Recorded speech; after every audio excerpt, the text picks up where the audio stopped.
young, you think that you're invincible and nothing's gonna happen ever.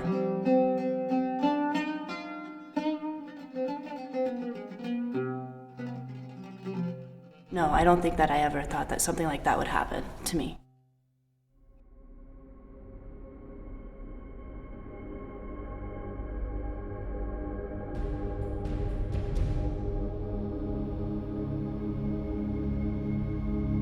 It was Halloween night, and we were coming home. I'm in the car, and I can see the other car. And I'm watching it, and I can't do anything about it, and it hits. We're around with a 24-year-old female MBA severe head injury. At this time, the patient is unconscious. She has a GPS of 3. At this time, we're bagging her. She has weak peripheral pulses. C-spine, longboard, 1 IV in place. We'll give you further reports from the trauma outpatient.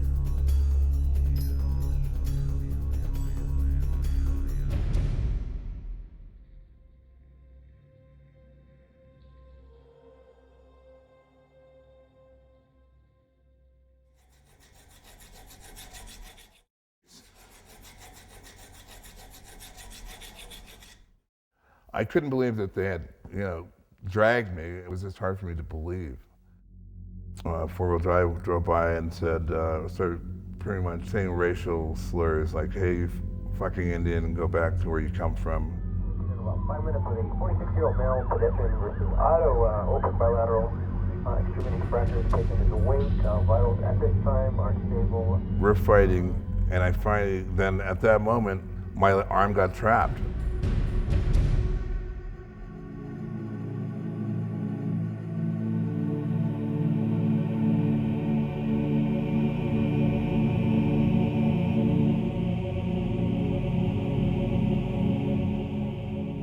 So my head was bashed and my brain was bashed against the side of my skull and started bleeding, and my femur was snapped in half.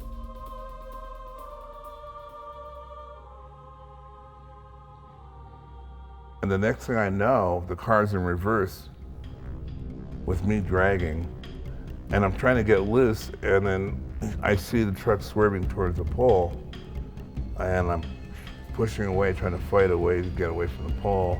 Starting to accelerate, probably going 30, 40, 50 miles an hour. And then they stopped at that point and asked me, hey, Indian, are you dead yet? I was dead weight and I was completely vulnerable to anything. I mean, I had no control, I wasn't there. Where are you? You're just a body. You're just a body. Almost a corpse, but not. At that point, my arm was facing the other direction, twisted, and the hand was degloved. So it just looked like a bunch of flesh. It's just like, they are alive, but it's the machines. The sounds and this machinery, and it's creepy.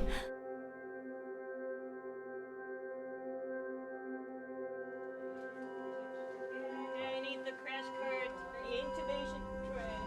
Can I get a pulse ox? Hey Molly, can you give me respiratory therapy?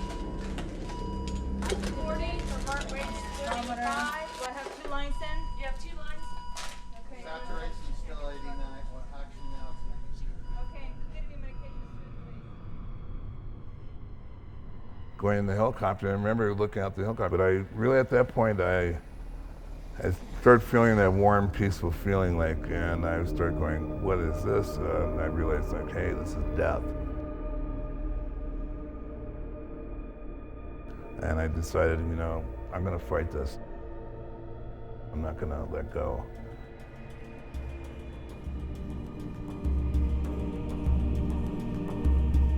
It was scary, it's a scary thing. You don't really know where you are, what's going on. There's all these strangers around you all the time, probing at you and telling you that there's a lot of things wrong with you. I remember somebody saying, well, you're gonna go out now. And next thing I know, that was it.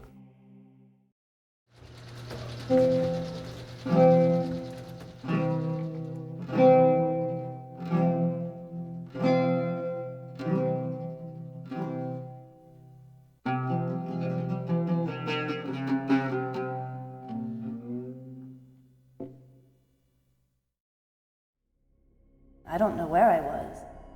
I mean, I was someplace. I was obviously still alive. So confused, so confused. Waking up in the hospital, I had actually started to come out of the coma. I don't remember any of this, but I guess I was talking to people, which is nerve-wracking. It's like, what did I say to those people?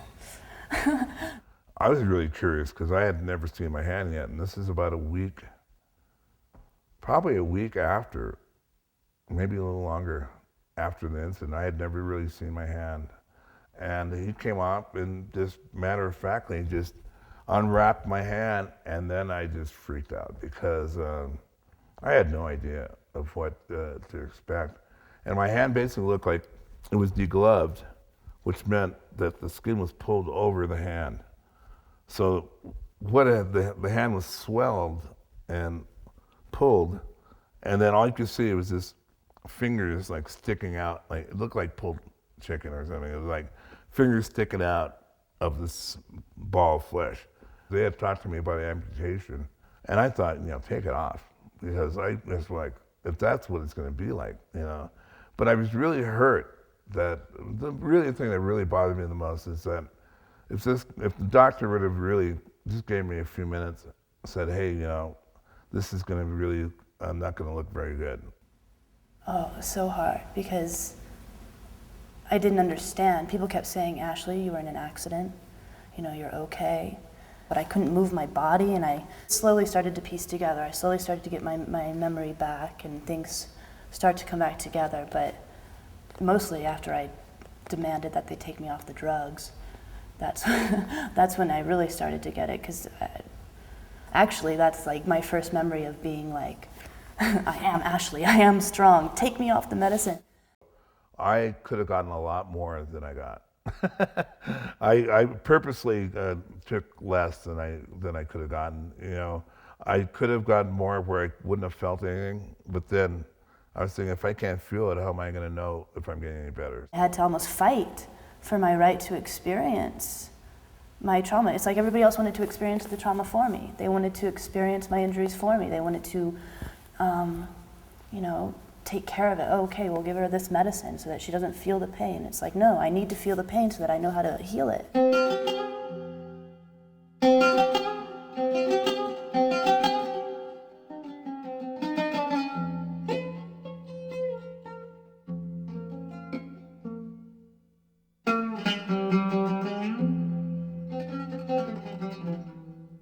One of the things that really was hard for me dealing with my recovery was getting a clear answer about really what was happening, because they were going, well, this is medical terminology, but basically explaining what the process is, what you're going through. Why are they doing this? Why are you doing that? And I remember thinking, why are they talking down to me? I am not an idiot. What are you doing? Talk to me. Tell me what's going on. No, I'm telling you, I don't want to be on drugs. I want you to tell me exactly what's going on in my body. I remember thinking that. I might not have been able to verbalize it as well because I was still coming out of this coma and I was still waking up and I was still getting back all of my abilities. But I remember, and even my own family members, I remember people dumbing it down. That's what that's how I would call it. That's what we call it in education, dumbing it down, oh, it's okay. Your leg's just a little hurt. And I was like, no, tell me what is going on. Why do I have this huge scar right here? What is this? And no, the doctors didn't really speak to me about it. Just try to keep people aware of what's happening if they're able to be aware. The worst sometimes was when they would just come in and talk about me as if I wasn't there.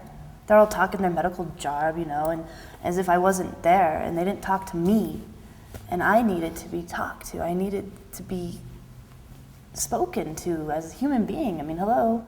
Just more communication, just being a little bit more compassionate, and I know it's probably really hard because you deal with so many patients if you're in the health field, you deal with so many traumatic injuries, you deal with so many people in this, so you get jaded. And I think really if you can just somehow keep it, realize that people really are individual.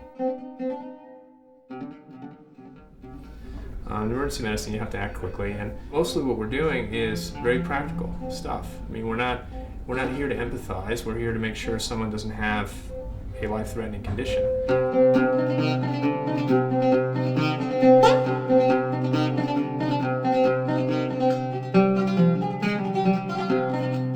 I wouldn't want to be a patient in an emergency room, particularly in a busy trauma center, where the staff are overworked, where there's huge lines, where there's overcrowding, where there's not enough resources. It's a brutal system. It's a brutal environment, but it's a necessary one. And more often than not, we think of people as the guy with the chest pain in room 6, or the femur fracture in the trauma room. And there's very good reasons why we approach it that way. But it's important for us to remember that there is a vast human drama taking place here, and what seems ordinary to us is not ordinary in the larger scheme of events. And these are some of the most powerful moments that these people will experience in their lives, and we forget that. After you get a call from the police officer saying that your daughter is in critical condition in the hospital, and they're telling you can't go in to see your daughter who's in critical condition, and you don't know if she's dying or what's happening. JD was one of the nurses that was there during her, I think it was 8 to 9 days in the ICU unit. At, I think the 8th or 9th day, they can only have you with the tubes down your throat. What would that be called? Intubated. Yes, intubated for so long. And on like the day that they had to take it out, or else major damage will be done to the vocal cords or whatnot, and they were about to have to trach me. But then one of the nurses said no. He told the doctors, let her try to breathe, let her try. And so they did. I guess it was really scary because they didn't know if I was going to start breathing on my own again, and I did. Maybe, I am all hippy-dippy with my yoga self. Maybe he saw some strength in my spirit, and that's maybe why he said, let her try to breathe on her own. And so I'm very thankful for him, whoever he is. I haven't met him yet, but I'm very thankful.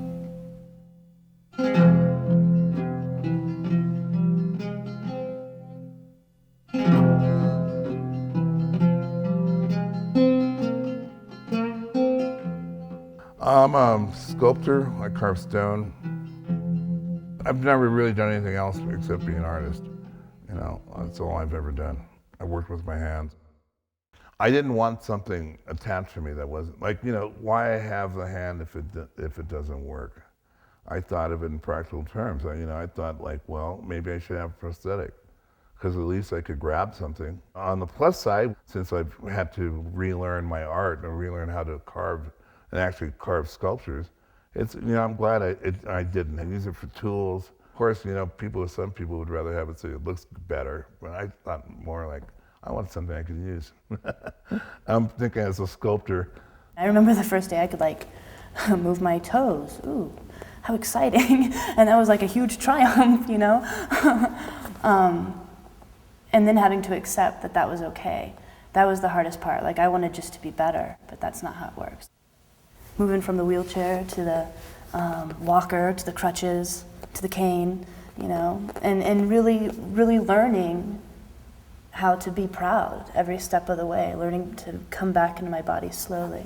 But it took so much patience from someone who had such good physical, ability before. When I was still in a wheelchair, I was just laying in bed going, I gotta find out if I'm gonna be able to carve again, because I didn't know what I was gonna do for a living or money or anything. I was thinking in my bed, I was thinking about career things. And so I had my son wheel me up to one of the pieces I had done before. I got the die grinder, had it set up for me, and started working.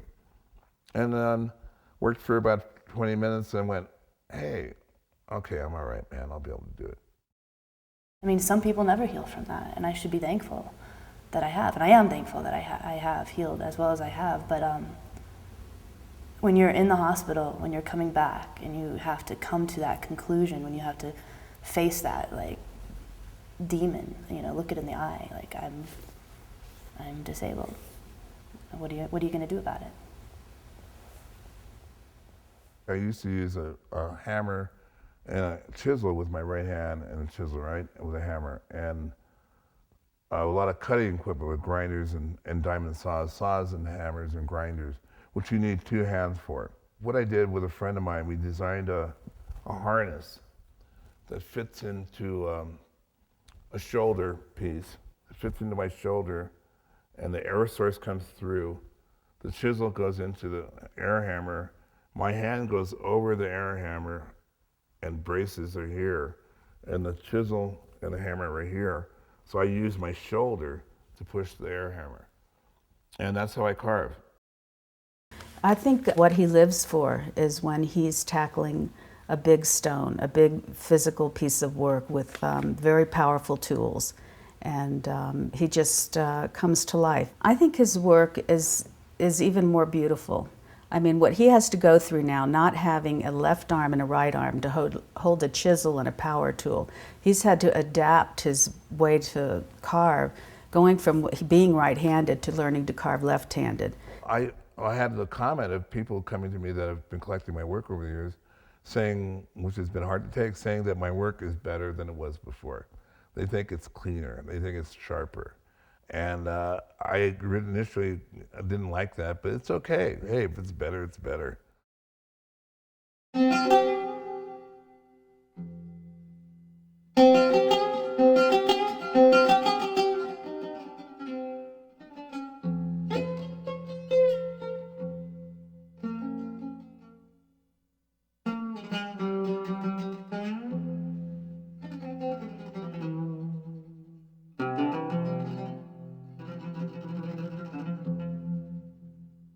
The trauma that I experienced wasn't just physical. There was a lot of mental. I think that that's probably been the hardest part. Well, I mean, you wake up after being in a coma, not knowing what is going on and why you can't move your body, and that's traumatic as far as the physical aspect goes.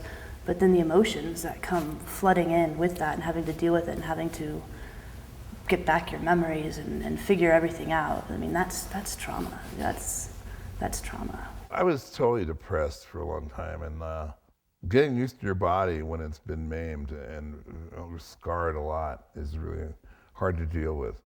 I think that there will always be a part of me that will never heal completely.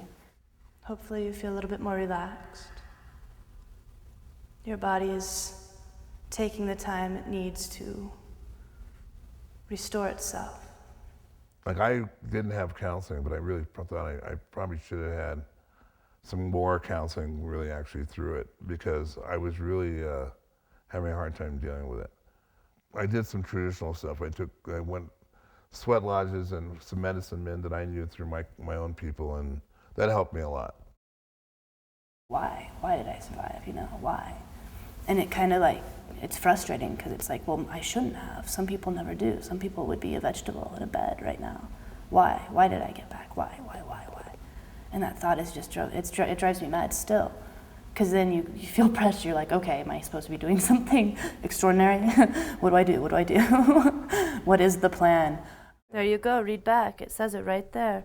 Exactly why they didn't want to join was because it went against George Washington, who, you know, was the founding father. I've never been able to explain that, why I would be upset about healing from something like that. I think it's because a lot of people don't, and I feel almost like I cheated them or something.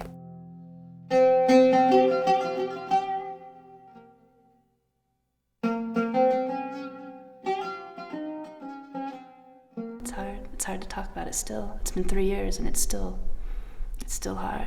A lot of people ask me about what happened, and maybe it's because I was semi-well known before it happened, and maybe it is because it was such a drastic thing to happen, or me being dragged that far and living.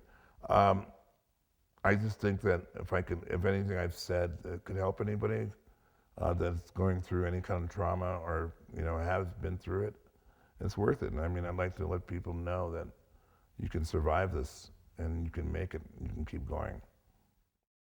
Sometimes you get hit by a truck, but you can pull yourself back up. And that's amazing.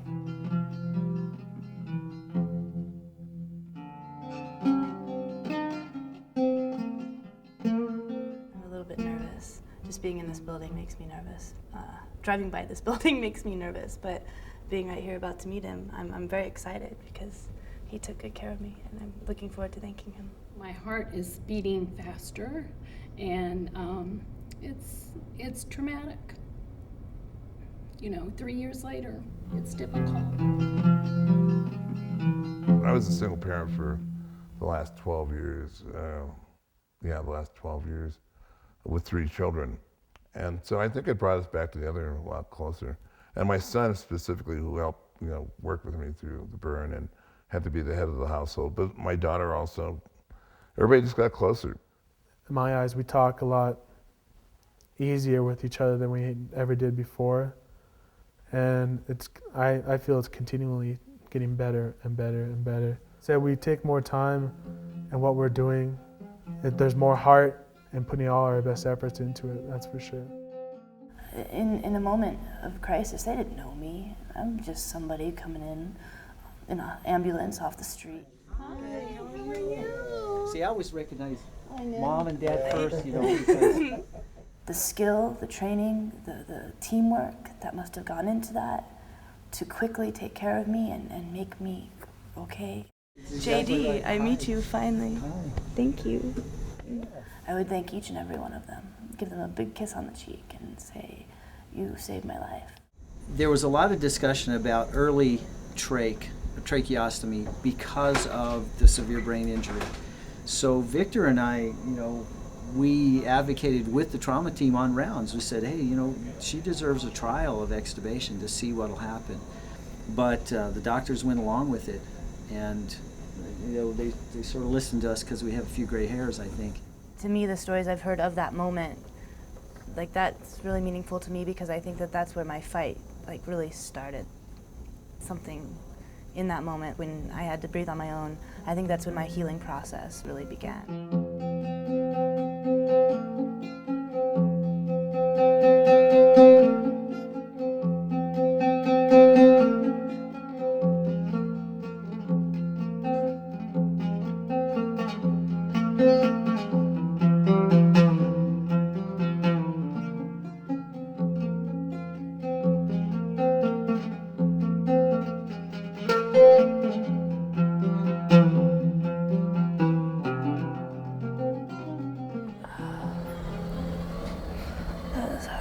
It's good. Well, JD just said this is good because he said now you can just leave it behind. They're just dead bodies. No, they're not. They're asleep. It's just scary. It's scary. It's scary.